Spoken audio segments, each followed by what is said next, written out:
क्या आपने भी अपनी दादी, नानी, चाची, काकी, मौसी से कभी ऐसी कहानियां सुनी कि यार फलाने गांव में जब हम छोटे थे ना तो एक कहानी सुनाई पड़ी थी कि एक आदमी मर गया था और फिर जिंदा हो गया। जलाने गए जिंदा हो गया, दफनाने गए जिंदा हो गया, मरने के बाद जिंदा हो गया। ऐसी कहानियां सुनी है आपने? यकीन करते हैं? वेल पुराने जमाने में अक्सर लोग ऐसा सुनाते थे यार, बरगद के पेड़ के नीचे ये फलाना वो ढमकाना वो, लेकिन मौजूदा दौर में ऐसा कम सुनाई पड़ता है। लेकिन अमेरिका में एक शख्स हैं जिन्होंने ऐसा ही दावा किया है कि उन्होंने अपनी मरी हुई पत्नी से टिंडर पर बात की।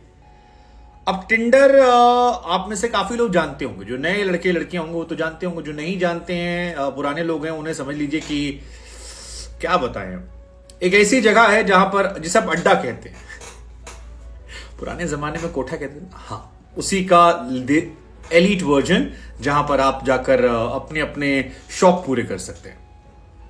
काफी क्लासी है। मतलब इससे आपको लोग कमेंट सेक्शन में समझा देंगे कि टिंडर क्या होता है। भाई साहब आप जो थोड़े बुद्धिजीवी लोग हैं, जो हमारे सीनियर लोग जिन्हें नहीं पता टिंडर क्या है, उन्हें आप नीचे कमेंट सेक्शन में बता दीजिएगा। सो टेक्निकली हुआ क्या है कि एक आदमी, उनकी पत्नी मर गई और वो जनाब चले गए थे टेंडर पर, और टेंडर पर उनकी मरी हुई पत्नी ने मैसेज किया, हे जी बड़ी जल्दी चले आए तुम टेंडर पे यार, अभी तो मरे।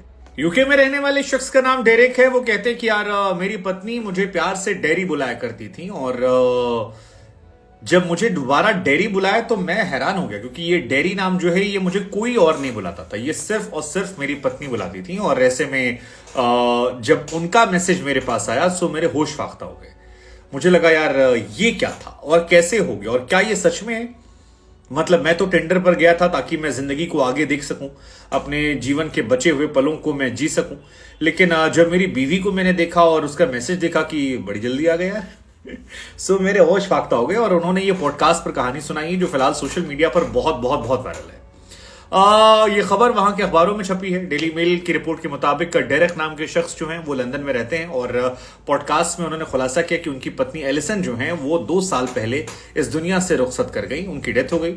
सर्वाइकल कैंसर का वो शिकार थी, और उनको दफनाया भी नहीं जनाब ने था।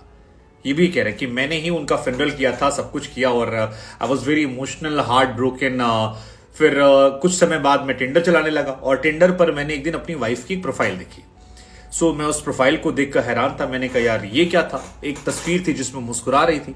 अब आई वॉज शॉक्ड कि ये कैसे पॉसिबल है, और उसकी तो डेथ हो चुकी है। फिर मैंने देखा कि उसमें कई तस्वीरें ऐसी हैं जो मेरे पास नहीं थी, मतलब मैंने नहीं देखी थी, और वो 4-5 तस्वीरें लाइन से लगी हुई थी जो शॉकिंग थी मेरे लिए। जनाब कहते हैं कि जब मैंने ये सब तस्वीरें देखी जो मैंने कभी देखी नहीं थी तो मैंने राइट स्वाइप कर दिया। अब अगर आप टिंडर का खेला नहीं जानते हैं तो आपको बता दें कि टिंडर में स्वाइप करना, स्वाइप मतलब दाएं बाएं, दाएं बाएं बोले तो दाएं मतलब अगर आप पसंद करते हैं तो आप राइट स्वाइप कर दीजिए, नहीं तो लेफ्ट स्वाइप कर दीजिए, हमको ना पसंद है, ऐसा खेला होता है।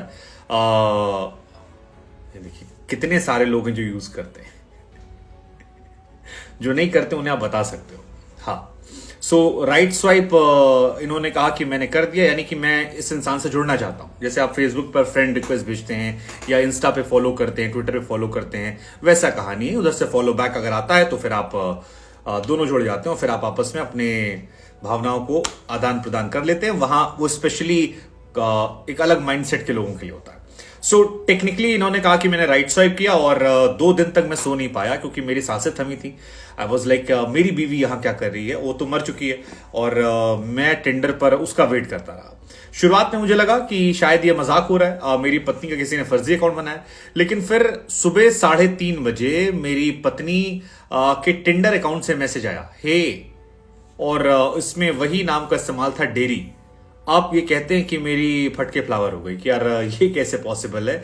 और मैंने पूछा कि ये सब तस्वीर कहां से आ गई तुम्हारी, और उसके बाद हमने बात की, कोई जवाब नहीं आया। फिर उसका मैसेज आया मेरे पास, क्या आप घर पर हैं? मैं घर। और ये कहते हैं कि मेरे होश फाख्ता हो गए। सुबह 3:30 बजे मैसेज आना कि मैं घर के बाहर खड़ी हूं, दरवाजा खोल दो। उफ, ये कहते हैं मेरी सांस से अटकी पड़ी थी। फिर थोड़ी देर बाद मैसेज आया कि तुम बहुत जल्दी टेंडर पर आ गए, मैं अभी तो गई थी, क्या कुछ वक्त तुम वेट नहीं कर सकते थे? मुझसे ओवरकम करना इतना जल्दी था? ये कहते हैं कि मेरा दिमाग खराब हो गया। डेरी इसने मुझसे कहा कि पत्नी वाली जेलसी दिखा दी कि इतनी जल्दी टेंडर पे आ गए, दरवाज़ा खोलो। और ये कहते कि मेरी हालत ख़राब हो गई, मुझे बेडरूम में किसी के आने का एहसास हुआ। ये कहते कि मैं डरने लगा, मैं इतना डर गया कि मैंने उससे मैसेज करना शुरू कर दिया टेंडर पे कि हे एली, मुझे माफ़ कर दो, मैं तुमसे बहुत प्यार करता हूँ, तुम्हारी याद आती है, 2 साल हो गए, मुझे लगा आगे बढ़ना है, लेकिन मेरी गलती थी, तुम मेरी बीवी थी, मुझे आगे नहीं बढ़ना चाहिए था, मैं कभी नहीं दोबारा टेंडर पर आऊँगा, आई एम सॉरी, ये वो ऐसा वैसा। और ये कहते हैं कि मैं माफ़ी मांगता रहा और मुझे वो नहीं दिखाई पड़ी।